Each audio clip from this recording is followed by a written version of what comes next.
Hello, class. My name is Dr. Maxfield DiCarlo. I'm the program director for the Masters in Counseling program. I wanted to take this opportunity as you're starting your first ethics course to welcome you to the program. We're very excited that you're here, and we're really excited to be able to be part of your educational journey to move you towards your goal of becoming a counselor. As you're starting this journey, there's a few things about the program that we wanted to just bring to your attention so that you could be prepared to be successful. The first piece is that this is really the time that you should be calling your licensing board for your state. We have students across the country, which makes for a great breadth of students that can offer different experiences, but we require that students call their licensing board to find out the specific requirements of what they would like to do. So if you think that you're going to be pursuing an LPC license and want to be eligible for that license, then call your state board. Find out what courses are required for that and how many hours of practicum are required.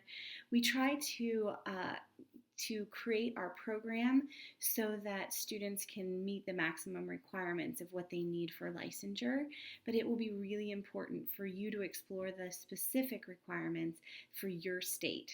So take a moment as you're first starting out the program to talk to your state board, look at the course content requirements to be sure that they're in alignment with what our degree has to offer, and how many hours in practicum you will need, because whatever your state requires for hours in practicum is what MACU will require of you to complete the degree.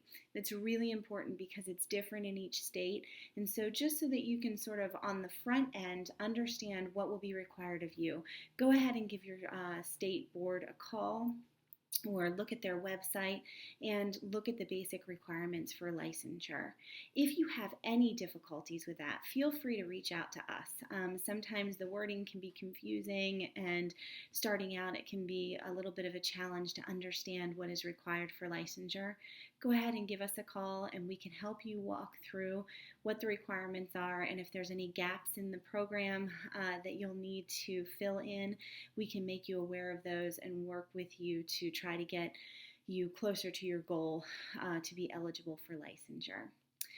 I want to spend just a little bit of time talking to you about what our program sort of looks like, the overarching program. So our program consists of not only coursework, but also a practicum experience. And as you're starting out, you're going to be focused in on coursework. And we have a cohort base, so you'll be with your cohort completing courses in a sequential manner.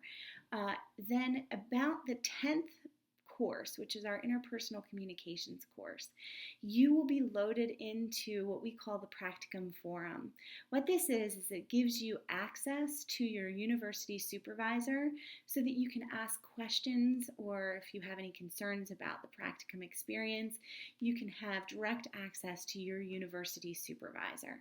In the forum, you will also find invitations to supervision, because oftentimes states will require you to have an hour and a half of supervision with your university supervisor, in addition to an hour of supervision with your practicum supervisor in the site where you're completing your practicum. You'll find information about the actual eligibility requirements in order to even get into practicum. So in your 10th module, you'll get a lot more information about that. For now, I just want you to know that you'll be going through the program, and when you get to that 10th module, you'll get more information about practicum. So our students don't start off in practicum, and you cannot start your practicum experience until you have fulfilled certain requirements. And once those are fulfilled, then we will let you know that you're eligible to start looking and pursuing a place to start your practicum.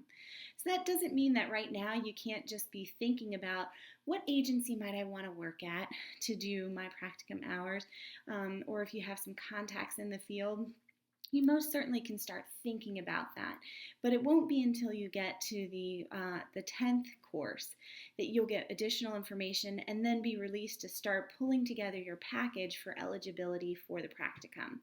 And just so that you know, the practicum eligibility really is based on that it's based on your GPA. You can't enter into practicum unless you have a 3.0 for your GPA.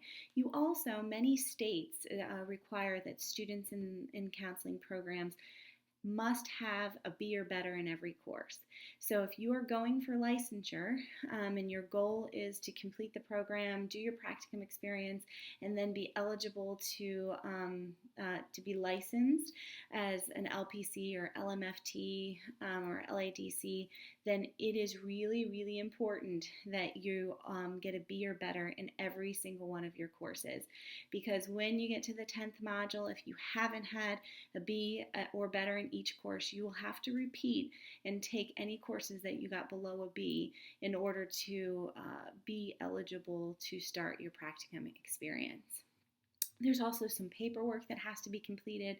Particularly, we have a background check that has to be done, and also you have to situate liability insurance.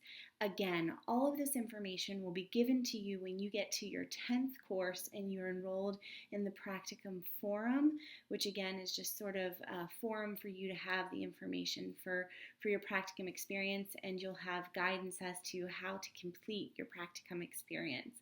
We don't give that to you ahead of time because we really want you to focus in on your coursework, get oriented to the program, and then once we get there, you'll be able to start pursuing completing your package to become eligible for practicum.